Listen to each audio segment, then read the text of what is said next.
In this episode, we're talking with economist Vanessa Rader from Ray White Research, and we're going to explore the rising popularity of commercial real estate amongst a traditional residential investor demographic. What are they buying? How are they buying? And what else do we need to know? Welcome to The Elephant in the Room. This is the podcast where we love to talk about the big things in property that never usually get talked about. I'm Veronica Morgan, real estate agent, buyer's agent and buyer's agent mentor, co-host of Foxtel's Location Australia, author of Auction Ready and co-host of Your First Home Buyer Guide. And I'm Chris Bates, mortgage broker, recently ranked number 5 in Australia out of over 18,000 brokers in the annual MPA Top 100 Mortgage Broker Awards. Before we get started, I need to let you know that nothing we say here can be taken as personal advice. We always recommend you engage the services of an appropriate and experienced professional. Our guest today is Vanessa Rader, Ray White's head of research. With over 25 years of experience, her expertise spans commercial, special use and residential property sectors. And in her current role, Vanessa provides in-depth analysis of various asset classes across Australian and New Zealand property markets and economies. Now, she specialises in niche markets such as strata, health sciences, student accommodation, cold storage and childcare, which are things that we don't often talk about in this podcast. So this conversation should be really enlightening. She's also looking at offices, retail, industrial, hotels, and even more, and lots of alternative investment vehicles as well. Now, she's recognised as a leading commentator on the Australian commercial property market with expertise in economic drivers and political impacts on real estate. So thank you so much for coming along today, Vanessa. I'm looking forward to this chat. Thank you. Thanks for having me. Now, you've told me off air that you love commercial real estate. It's your absolute wheelhouse. I am, curious before we sort of get into the depth of this, what is it about this sector that really lights you up? Yeah, it's I get asked that question all the time. It's actually pretty simple. Whenever you're buying a home, I just find it so emotional. So people will buy properties based on a beautiful kitchen, a beautiful view, or something like that. So that kind of disfigures the numbers, if you like, a little bit. So I like the certainty that it's attached to a commercial property. So if you want an industrial shed, it has to be so many square meters, this sort of clearance on this location. I like the black and whiteness maybe of commercial property, although there's plenty of grey, but I think I like to take that emotional part out of it, and it's usually investment into commercial property is purely a numbers play, dollars and cents. What kind of return can I get? What's the growth going to be? But it really takes the emotion out of it when we're talking about commercial property. That is so fascinating, because one of the things I love about property is the emotional side of it. And weirdly enough, a lot of investors are driven by emotion, but they don't necessarily want to admit it. And I'm actually keen to dig, as we talk further into what constitutes the commercial market in this country. We have talked off here again about the fact that there are a lot more sort of lower budget investors getting into the commercial space. So I'd be keen to sort of revisit that emotional aspect there to see whether that in fact plays into that or not. But to start off, can you give us a broad overview of the different sectors and price points in the commercial space? What are we talking about here? Oh, well, this is a pretty big question. I know. I'm not where to start, but so commercial is pretty much for anything that's not residential, it can be commercial. So even like a ferry wharf, that would be a commercial. Do you know what I mean? Something that can do some sort of business or some sort of activity. So traditionally, everyone thinks about offices. So commercial office being kind of a major commercial asset class. So an office could be anywhere as small as a small strata office investment, which could have been kind of $200,000 through to a Sydney CBD office building that might be $1 billion. So the range of asset value is huge. And then it's similarly industrial. Industrial, it's usually determined by the zoning of the land. So there is quite robust zoning around industrial. Commercial can be a little bit more grey. We won't talk about that, well, maybe we will. But industrial is very, it's a mix of really dirty industrial, what we've historically always known as industrial, some sort of income producing, some sort of activity going on there that's manufacturing or something quite dirty, if you like. However, over time that's changed because a lot more of it is distribution and warehousing and very sophisticated assets that have a lot of AI and a lot of robotics and things like that. So it's a really different beast to what it used to be. And similarly in terms of price point, you can get a small industrial unit, again, often strata, a small business, maybe a plumber's got their business in there, and they can drive in. They've got their area to work. They also have a lot of storage in there, small office component, through to a big, again, $500 million distribution centre that you see out in the western suburbs of Sydney, or down in that southeast Queensland pocket around a port, in particular. Access through to ports and rail, very, very important. Retail is another one. We know about our local shopping centre. That's obviously a commercial asset type. Our big Westfields of the world, they're those kind of $500 million assets in some cases, through to a small strip shop that you have is your local corner store or your small cafe that you can walk up to, a much more palatable price point, particularly for a private investor. So they're the traditional kind of three that people talk about when it's commercial. However, there's a whole bunch of others which kind of fall loosely in alternative. And the reason why they're not so hard and fast with what they are is because of this zoning issue. Whatever zoning will allow often is multiple different things. So for a childcare centre, for example, that can be actually on a residential zoning, but it can also be on a commercial zoning, be it office or industrial or retail. It just depends on local councils. And as we all know, there's lots of local councils everywhere. No one does everything the same, makes things a little bit difficult. So something like a childcare centre, a service station, a data centre, a cold storage facility, student accommodation, they're all some form of alternative sort of uses. And then you've got the pub and hotel market. So hotel is in accommodation hotel, pubs is in, entertainment sort of hotel. That's a whole nother asset class all over again. I could keep on going, to be completely honest, but this is probably the best way to sum up the major part of the market that most people invest in when we're talking about commercial. Yeah, it's interesting too, because as you sort of spell out each of those sort of major segments of that market, you've got from the tiny, localized type of investment right up to, multinational owned type investments. And so there's everything internationally owned. There's a big foreign ownership, in particular, that big end of town, those big shopping centres, big industrial and big office buildings, as well as hotels, very, very popular with offshore investment as well. You didn't talk about food production and food production. Farming. Yeah, we didn't talk. Well, that falls under more of a rural category. Right, okay. So I tried to leave that alone. Yep. But food production in terms of industrial is also a thing. Food production and cold storage to store those kind of fresh foods, but also pharmaceuticals, which then comes into the health sciences. So it's like there is a big pot of commercial property, that's for sure. And what about vertical farming? Well, do we really want to go down this path now? I'm curious. I mean, I'm thinking... Well, there's car parks, and we're seeing some of the car parks we're starting to see actually using that as, if they're above ground, that there is farming that is going on in some places, believe it or not, and storage if it is underground. So, there is an endless supply of different types of uses, and sometimes the use attached to the property then kind of dictates what it is. Because at the end of the day, if it's a shop, for example, and the shop no longer really serves its purpose as a shop, if you put a childcare centre in there, it's still really a retail shop, but now it has a childcare use. So it does get very grey. Oh, God. Yeah, so you can imagine it does. So from your point of view, researching this, it must be interesting trying to categorise. And so which of these sectors are particularly strong at the moment?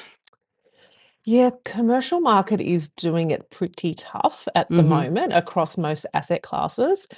Industrial has been the best performer pretty much since that kind of COVID period.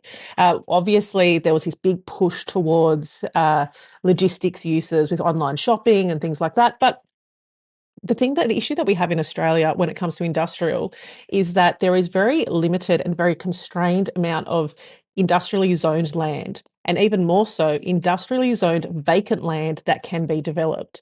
So if we are very restricted with how much land we can develop on, and it has to be serviced and all that sort of thing, which is, again, another discussion we could possibly have, that kind of limited supply will always make sure that asset class does well, despite there is kind of peaks and troughs. That market has also enjoyed a very low vacancy for the last little while. It's grown up a little bit now, however, it's still historically very, very low. We continue to see rental growth. So industrial has definitely been the asset class that has performed the best. But as we're here at the end of 2024, we've seen a lot more uptake and interest in the retail sector. So we've had a huge population growth here in Australia. However, we're not building more shops. We are buying things online. However, that's kind of stagnated, to be honest. It did grow very, very rapidly. However, that kind of online retail trade has stayed pretty stable. Yes, it will continue to grow, but we're not building new shops for more people to go and shop in. Right. So again, the same thing, vacancy starting to tighten. Very location sensitive though retail is. And so we see some opportunity in that in retail sector. That's probably performing better than most people anticipated. Yeah, I think that is a bit of a surprise because I think, assumptions are that we all got trained to buy more online. I literally just pressed pay on some Christmas presents just before we started talking here. I could have gone to a shop, but I thought, why would I? So I think we have been trained to shop differently. But I'm curious, what's the new baseline level? I guess before COVID, how much shopping was done online versus post COVID? Before COVID, if you look across all different types, it was less than 10%. It was like 8% of all shopping was done online. Post COVID, we did see some bits blip, and also November, everyone's doing this Black Friday purchasing. There is obviously a big blip in the data, but at the moment it's about 16%. So it Right. hasn't like it's grown a lot in a short period of time. However, if you look at the last 2 years, it's stayed pretty stable. The biggest part, you talk about doing your Christmas shopping, is it's more of a change in the way that our attitudes towards retail. If you're buying something which is a big item or a bulky item, you don't want to have to go to the shop and then lug it around with you. You're more likely to jump buy that online. Also, a lot of the stores don't have the space to be able to hold a lot of these items, so they prefer to sell it to you online. Similarly, clothing and soft goods. You know yourself, if you go into local shops now, there's fewer of those stores that you used to go buy your clothes in. They might have one small there Small might be shop. one small shop, Yep. however, and they don't even hold everything because they do direct you to purchase online. Yeah. So that's happening more, and there's less of those stores around. So, and also your local shop in your local retail strip. In the past, there would always be maybe a couple of boutiques of some kind of clothing operators just local to home, but they can't sustain the rents and things anymore. So they've left because people are buying online. When it comes to food, we like to still go out and eat despite the cost of living pressures. That food intake has definitely gone up in terms of how much we're spending. Supermarkets, yes, people like to do their shopping in supermarkets. They like to do their shopping online, but look, there is not going to be the end of the need for a supermarket, and they're not getting smaller; they're actually getting bigger. And if you go into a lot of these supermarkets, you see way more people running around filling up to do the click and collects than you would to actually do the delivery. And the fact that they're doing it from that spot, not a central hub, suggests that that need for that supermarket is not going to go away anytime soon because the technology or the efficiencies aren't really there yet. It means it's a different story if everyone got their supermarket delivery from one central spot, big industrial complex somewhere. But in order to get that quickly to people, they need to have these, what we always call the last mile, and it's usually associated with industrial, but what we see in retail centres is that last mile happens. You probably know yourself, you buy an item from, say, Myer, and it comes to you in 3 different packages, one from this store, one from this store, one from that store. So it's being fulfilled within those shopping centres and those shopping stores, not a central warehousing distribution location. So they're restructuring. I mean, obviously they got the resources to really work this stuff out and work logistics out. So they're now restructuring and effectively using retail almost like quasi warehousing as well. That's right. And just shipping sort of, almost just in time. It's very interesting change. I know when I had to buy a new computer and I wanted to have, more RAM than they had off the shelf. And so I had to order that online. They couldn't actually do it in the store for me. And that's a big, one of those big brands. So, but I read one of your articles recently and you referred to luxury retail performing particularly well. And I thought that was quite interesting because it really bucks that sort of concept that in our minds, or the perception that bricks and mortar retail was sort of going to be dead following COVID, but also the cost of living crisis. So what is happening there? That's a really interesting, and I'm glad that you brought it up. I find this luxury piece really fascinating. So, earlier this year, I went and did a survey of our CBDs around the country, and to look at the component that is now luxury. So, when I talk about luxury, it's either It's not usually domestic, to be completely honest. It's an offshore brand. It's the Pradas and the Chanels of the world, those kind of, brands that you usually associate with luxury. And the number of those stores that have popped up in the past, that was a very Sydney, Melbourne thing only. And it was only in the city locations. We know that they've gone into shopping centres, high quality shopping centre wings now that are devoted to luxury. But that's not just a Sydney and Melbourne thing anymore. Brisbane has certainly emerged. They've got a really big strip down there on Edward Street that has a whole lot of luxury that continues to grow. Even Perth, with a huge change in their population and the movement of the demographics around, there has been this requirement. Even in South Australia on Rundle Mall, there's a couple of high quality luxury retailers there that've never been there before. So the question really there is, like, how can people afford to shop at these things? And I actually do scratch my head wondering this now. I'm based here in the Sydney CBD, and I can tell you now, if I walk down the corner, there's probably a line outside Dior and Chanel. I don't understand why nearly every day. There's a couple of things. There's a lot of people that have more money than we think. Firstly, and I can tell you that because we see a lot of these investors buying property and they're cash purchases. They're borrowing very little money, so there's money to be spent in this economy. May not be you and I, but there is people out there with plenty of money to spend. Also, we've had a real growth in our tourism here in Australia as well. Our dollar is particularly attractive. While that fluctuates at the moment, in particular, it's quite attractive. So people that are coming from overseas, they do like to buy these products, and the dollar looks attractive. So that also is stimulating a lot of that activity, particularly in that kind of Sydney and Melbourne part of the world. Yeah, okay. And so which sectors would you say aren't performing so well? Clothing and soft goods. Right. If you're talking about retail, yeah, that part of the market. Look, disposable fashion, you can go buy something at Cotton On or Kmart. There's knockoffs happening all the time. Whatever the current fad is, you can go to Kmart and get an equivalent of it in a very short period of time. So that part of the market is very different. It's not like it used to be. You spend a lot of money on one item and you hold it for a long time. It's a lot more disposable. But our clothing, our food, our liquor in particular, which is a bit disconcerting, but our liquor increases are happening year on year. So food obviously has to continue, but also the eating out part is still continuing to grow. But that part of the market that is going backwards is certainly that kind of clothing, soft goods, and even some houseware sort of items. Once you have the item, you're kind of holding on to it for a bit longer, or trying to, like, that recycled secondhand market. The growth of, like, the Facebook marketplaces, not so much Gumtree anymore, but a lot of people are happy to, I need this item. If I can get it for cheap, I can, buy it like that. There's a lot more of that happening, and they're seeing that as a cost-saving alternative, but they'll still go out and buy their grog, or they'll still go out and eat. It's priorities. Well, it's probably better for the environment that we're actually reusing and recycling in that way anyway. So on the office space, because obviously that's something that really had the whole makeup of our cities has changed following lockdowns and the work from home movement, which is obviously not as strong as it was. But what's happening in that sector now, and what do you see ahead for that sector? The office market is a really difficult market. It's definitely the worst performing asset class when you're looking at commercial, and it probably will be for still some time to come.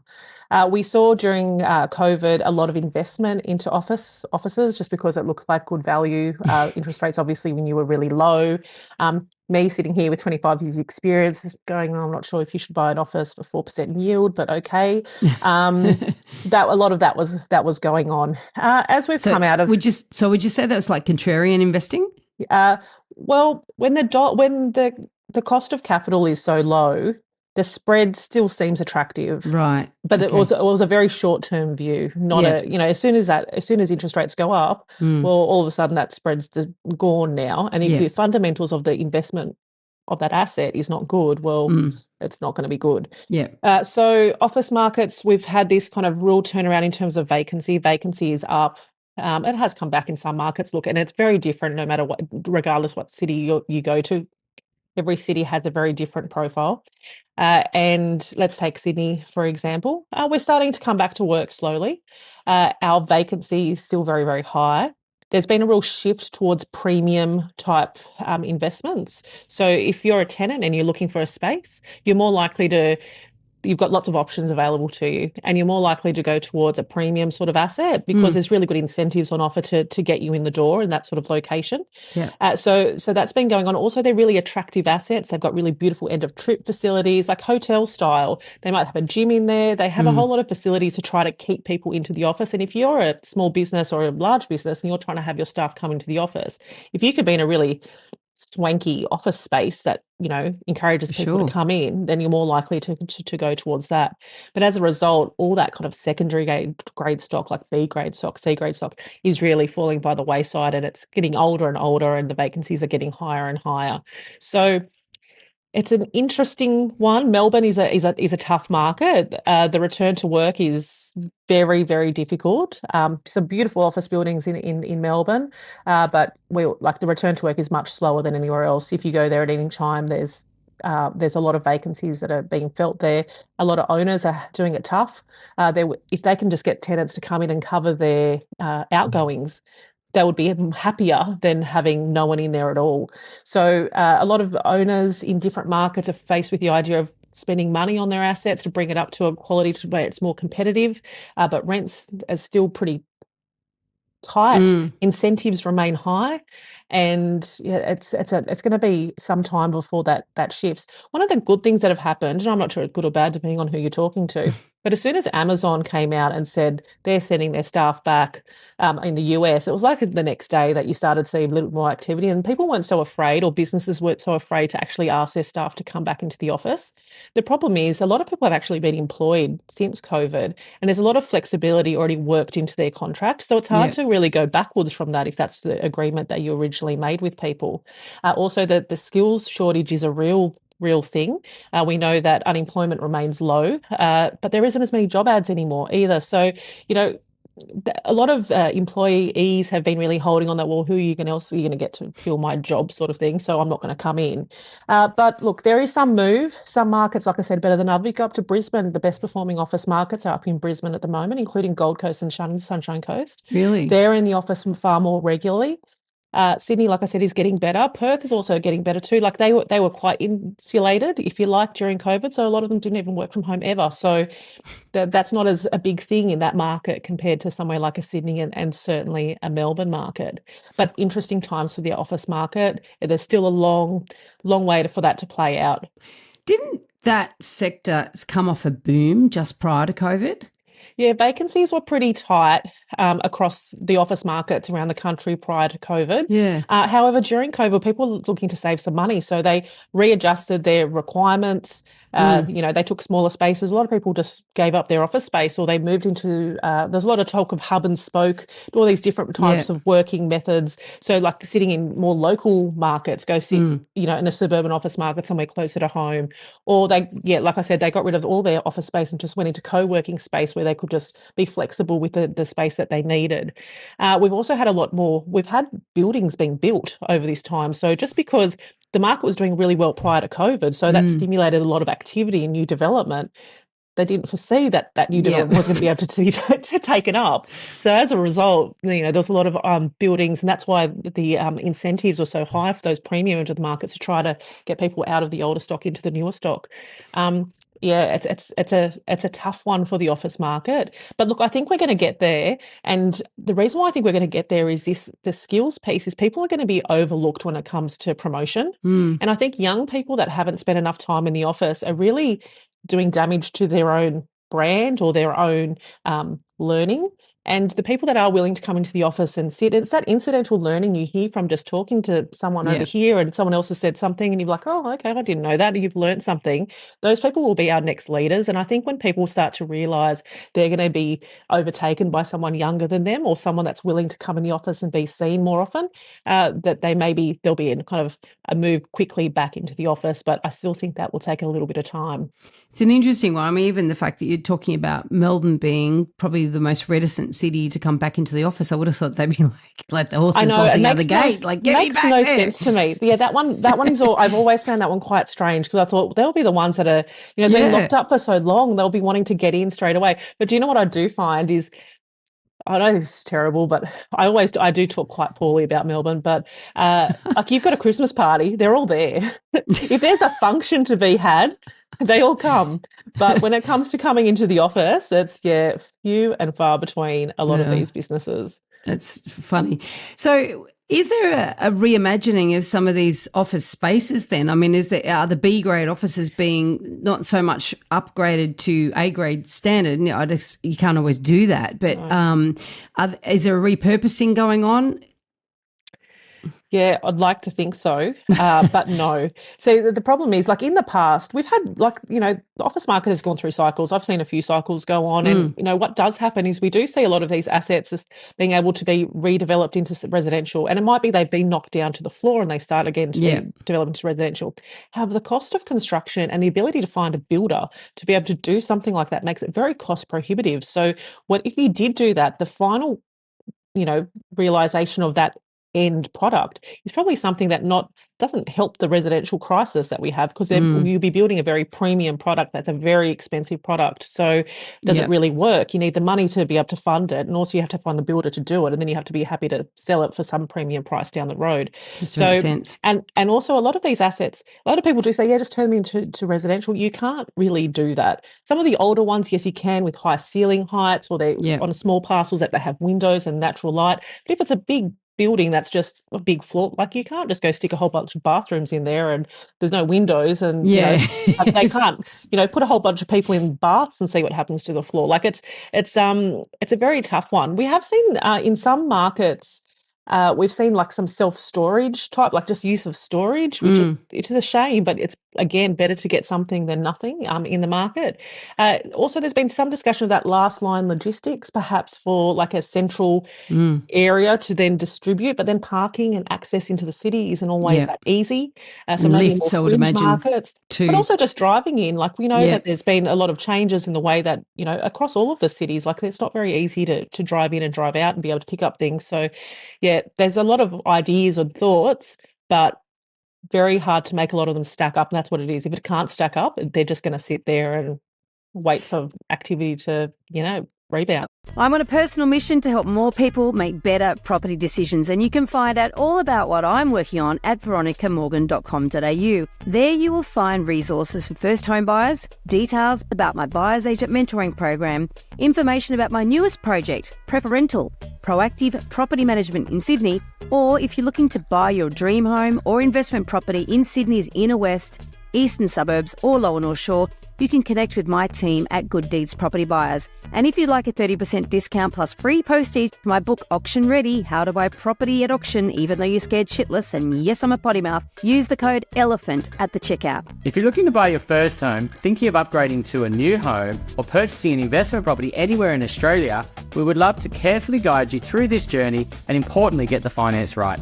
Please reach out to myself and the team at flintgroup.au. Well, not only that though, because of course the way in which a commercial asset is valued is by its rental yield, right? Mm-hmm. So if you're even just covering your outgoings, you're devaluing that asset quite substantially by virtue of the fact you're accepting a much lower rent, correct? So that does complicate things, doesn't it? And in terms of what you can do with these properties.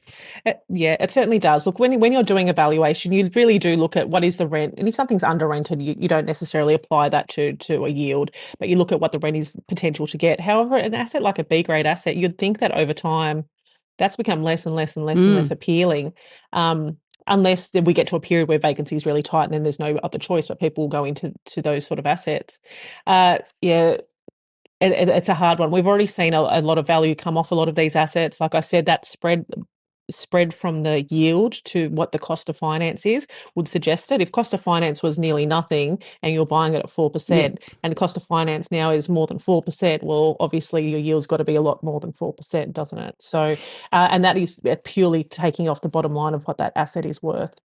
Can we cast our minds back actually? Because I'm just remembering some conversations we had in the podcast, we're nearly 7 years now. And I remember conversations around the commercial space or the office spaces where we come off a situation not too dissimilar to this by the sounds of it, where tenants could get A grade office space in Sydney CBD, and my understanding is in other CBDs as well, for really reasonable rent, and you're incentivized to do so. And so why would you go and buy would you take a lease out on B grade when you had the opportunity to get very, very reasonable A grade? But then it turned, and all of a sudden it became very expensive, and then the B grade started filling up.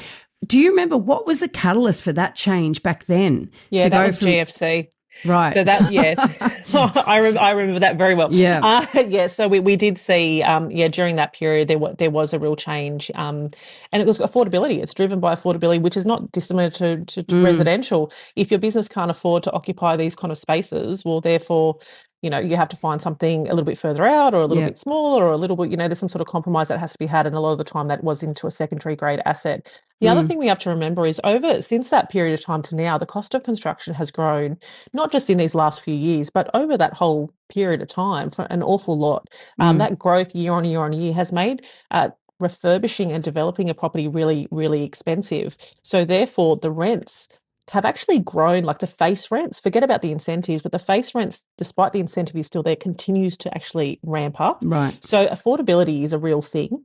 And yeah, it's a tough one to really get your head around, but and the other thing in current day is a lot of these larger businesses have ESG requirements around their occupation of space. So they are looking for assets that either have high neighbours ratings or have, no gas, have fully electrified, have water, all those sort of things. So if that's a part of the mandate of your business, you really have no choice but to go to an asset that can tick those boxes. So that also creates a little bit of competition. Like the vacancy in these premium office buildings are actually very, very low. So if you need that sort of space, we're not going to build a new one anytime soon. So that it's a tale of two cities, really. It's that really prestige prime end of the market and everything else. And then at the other end of the spectrum, you've got owner-occupied commercial spaces too. So this isn't necessarily investors or syndicates or however you're investing in, or REITs or whatever. This is individual owners buying a lot of them in their SMSF as well. What is there an increase in what's happening in that sort of end of the market? That's a really interesting question, because I've tracked that market since about 2000. And to be honest with you, for the first 10 years of me tracking it, I nearly kind of thought, what's the point of me even doing this? Like the values did not move the entire time I was looking at it. However, it's one of those things, just like anything else, there was some change in values, and all of a sudden a whole lot of investment went on and prices nearly doubled in a very short period of time. And then it stayed the same again for a little while. And then during the pandemic, we saw the same thing happen again. The cost of finance was so cheap that people are like, there's two things. I'm a small business. I want to shelter myself from this ongoing growth in rents and things that I may be faced with. So why don't I just buy myself a little suite that I'm happy with and I'm wanting to be in, and I'll pay whatever for it. Really, it doesn't matter because it's my own. I'm going to keep it forever. So that drove up prices. So that seems like a sound investment option. If you're buying it for something for you to occupy, you're saving yourself rent. You maybe perhaps buying it through your self-managed super fund. Fine. That drove up prices. But then there was a whole lot of other people that were going, interest rates are really low. I have money. I have the ability to borrow money. I already own a couple of properties. I don't really know what I'm doing, but hey, this sounds okay. Let's go buy this office space in somewhere that's got, no windows in the back of somewhere. And that drove up prices as well. There's a lot more of just kind of speculative investment, and those people have gotten burned, and there's probably still plenty of them still sitting on the market because, at the end of the day, prime assets are prime assets. Like you still want to location is so absolutely key. But there's a lot of people just speculating and buying things. And the other thing as well is if you're looking at something and it's say $800,000 investment, you're thinking, what's my downside risk? It's not going to be worth zero. Well. Maybe 100,000, but and if you look at it, and also at the end of the day, commercial property, much the same as residential property, it's a long-term investment. If you go in there looking to ride some sort of wave and make money in a really short period of time, you probably shouldn't go to the share market or something like that. But if you're willing to invest in a property because it has really good fundamentals as renovation or some sort of value add component to it, or something like, that you're going to use, chances are you're going to do well over the longer term. But yeah, we did see a lot of kind of speculative investment with very little research or knowledge jump into the market when interest rates were so low. And that's not just an office discussion; that's across all the asset classes. But look, if you're an office occupier, and you have the ability to get funds, like it's still a good time to buy. There's opportunity in the market. There's people that are obviously in a bit of distress. Your long-term investment hold, that's still a good opportunity for people that want to shelter themselves for, and just have some control over their occupation costs. Yeah. If they are a small business.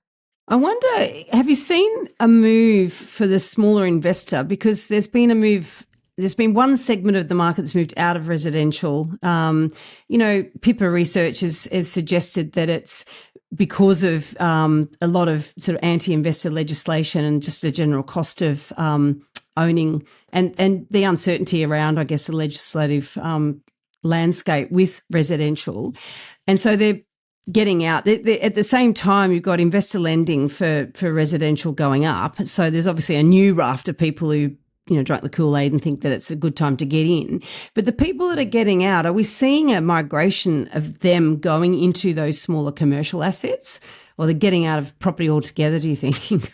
Yeah, we certainly have. We've seen a huge amount of investors that were residential buyers in the past, and they're just looking for better value. So as we know, the yields for residential investments have gotten very, very tight. While yes, there has been rental growth, in the same hand, there has been growth in those kind of capital values, and we know median prices are up across the board, across most markets anyhow.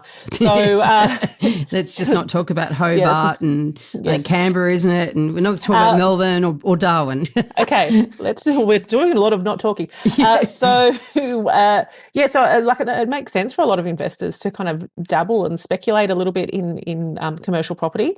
The attractive part about commercial property, though, for a lot of people is that you talked about kind of those outgoings and those costs. A lot of the times, if you buying a commercial property, your tenant really does incur all those costs. So even if you are lumped with a land tax bill, that's really the responsibility of the tenant. So a lot of these assets look really attractive, as particularly those kind of cash flow assets. And we're talking about the alternatives like the service stations or the childcare centres.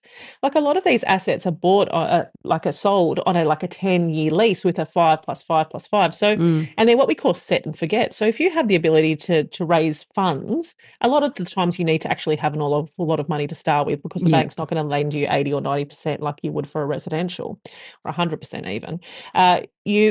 If you have the ability to do that, you can set and forget. You just leave it. Your tenant is in there. They'll look after the property. They'll pay for any of the maintenance. They might renovate it even for you. They might put a new sign. That's all up to them to do. And you're just collecting that cash flow. So that's increasingly attractive to a lot of people that have money in the bank and have the ability to buy something. So you can see, and the returns are far in excess of those that you get in a residential investment. So it makes sense to a lot of people to jump into the commercial market during that time. However, the problem is they all did it at the same time. So as we know, when there is that competition, that then drives kind of price growth, and it also drives those yields down. So there's a bit more kind of moderation has occurred over the last couple of years. The volume of transactions for the commercial market has fallen for the last 2 years, each year. But interestingly, if you look at that sub $10 million space, it's probably held up better than any other part of the market. If you look at the over $100 million, well, no one's doing any deals over there. But all that, it's been propped up by these small investors, still a bit more considered, I'd say, with their investment. They're not just jumping in. Like if you went to a lot of some auctions that used to occur in town here, and they might sell like a whole portfolio of service stations and childcare centres. And if you sat there and watched the people that were actually buying, if they missed out on one, they were just going for the next one. You're thinking, one's in Dubbo, one's in, like they're all over the shop. You're thinking, you obviously haven't gone and seen this thing, but it makes sense on paper to purchase it. So if they missed out on one, they just sat there for the next one, or if they missed out, they'd sat for the next one, which is very dangerous. But like that was and you happening. Said there was no emotion in commercial real estate.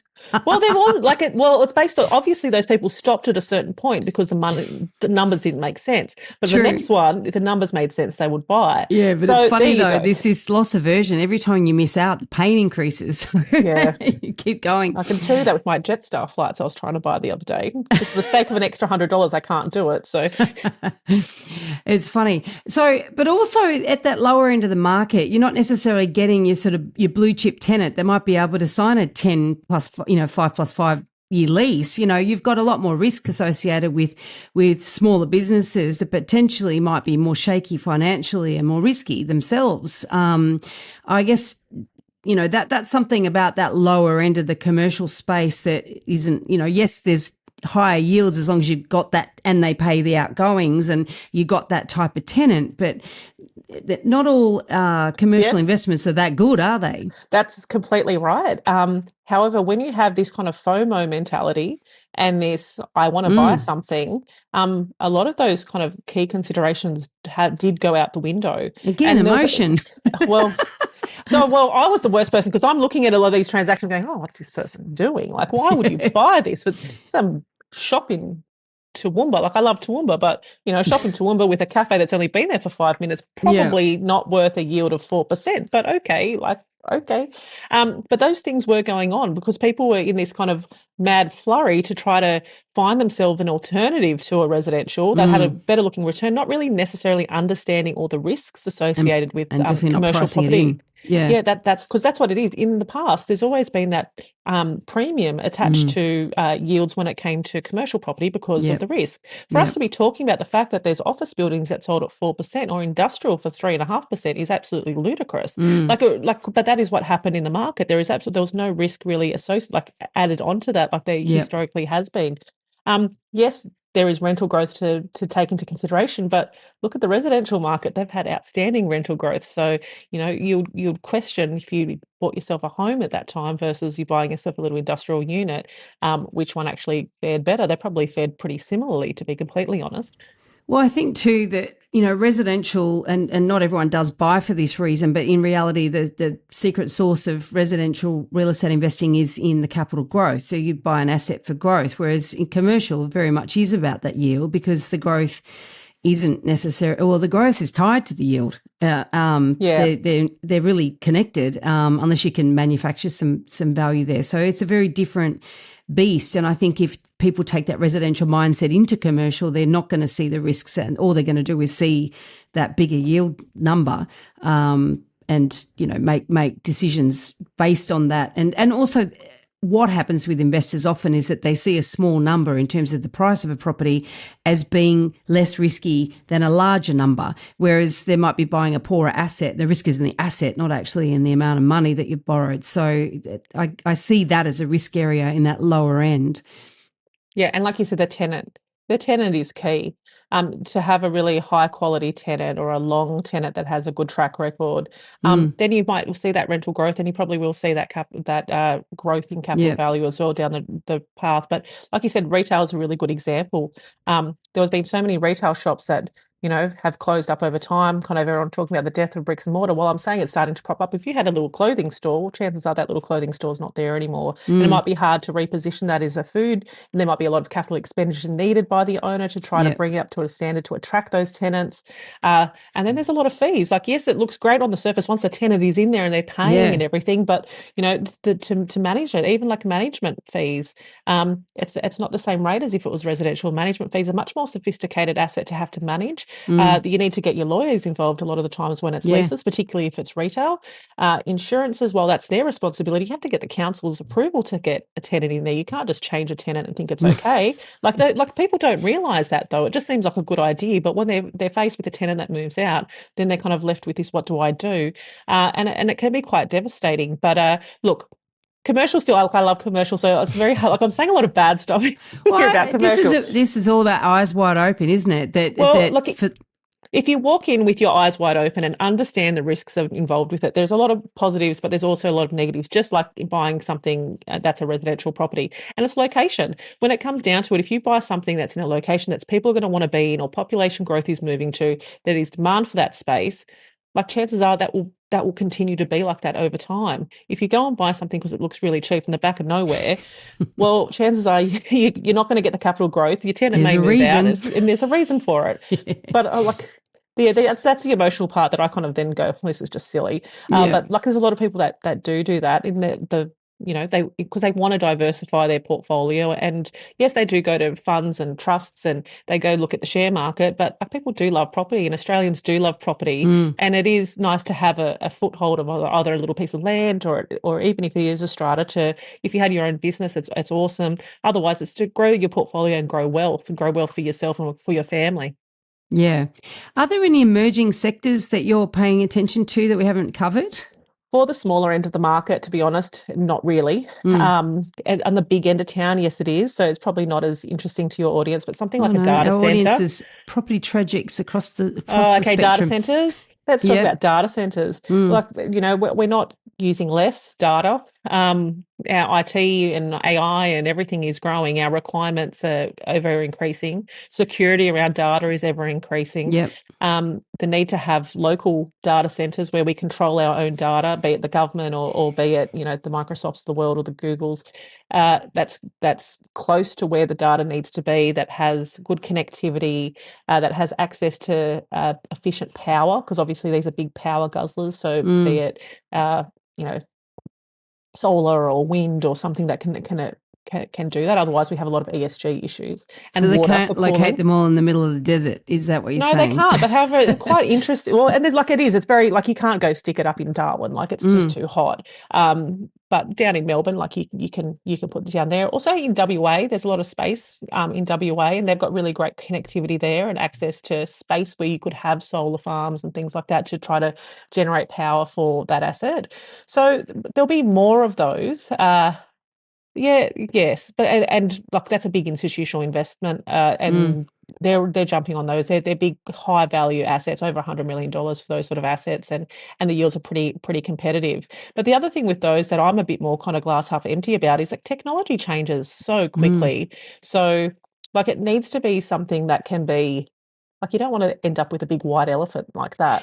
Well, think about, the servers that we used to have, these huge big servers. Now everything's in the cloud. So clearly those data centers are required because everything's in the cloud. But then what happens, like you say, when technology shrinks the requirement for that as well. So it's hard for us to kind of predict that and fathom what that could look like in the future. But look, it's certainly something that's not going away in the short term anyway. So it's seen as a real interesting asset class. The other one is, which has always been around, is cold storage, which is industrial, but it's for a lot of our fresh fruit and vegetables, usually our food sources. We're more inclined to kind of try to buy healthy and buy, local produce. And so it needs to be stored somewhere.